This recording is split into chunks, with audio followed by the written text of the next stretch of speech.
गांव में रघुवीर सिंह की पहचान एक ईमानदार किसान की थी। उनके दो बेटे थे। अरुण उनका बड़ा बेटा था, शादीशुदा, उसकी पत्नी कविता और 6 साल का बेटा आदित्य। विक्रम उनका छोटा बेटा, अविवाहित, सीधा सादा और मां का सबसे करीबी। ये हैं उनकी पत्नी सरला देवी, जो अपने नाम की तरह ही शर्मीली और सीधी सादी हैं।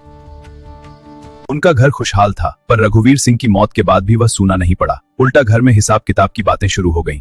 सरपंच के सामने कागज रखे गए। घर आधा, जमीन आधी, खेत आधे। और मां? दोनों भाइयों की नजरें झुक गईं। मां को विक्रम रख ले, मेरा बच्चा छोटा है, मां को संभालना आसान नहीं। नहीं अरुण, तू शादीशुदा है, तेरे बच्चे को दादी चाहिए। और वैसे भी मेरी नौकरी भी ठीक नहीं, मैं मां की जिम्मेदारी नहीं ले सकता। इसी घर में कभी हंसी गूंजती थी। सरला देवी ने इसी आंगन में अरुण और विक्रम को चलना सिखाया था। जब अरुण की शादी हुई, सरला देवी ने अपने गहने बेचकर घर में खुशियां बसाई।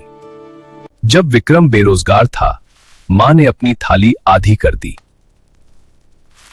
आज वही मां एक कोने में बैठी थी और दोनों एक दूसरे पर मां थोपने लगे। मां चुपचाप उठी, अपने कमरे में गई और पुरानी साड़ी, भगवान की तस्वीर और एक टिफिन निकाल लाई। मैं कहीं चली जाऊंगी, अब किसी पर बोझ नहीं बनूंगी।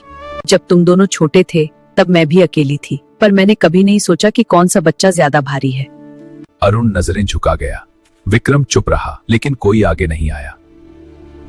दादी अब कहाँ जाओगी? कल मुझे कहानी कौन सुनाएगा? कविता ने बच्चे को खींच लिया। माँ जाने मत दो। चुप रहो, अंदर चलो, बड़ों की बातों में मत बोलो। माँ की आंखों से आंसू टपक पड़े।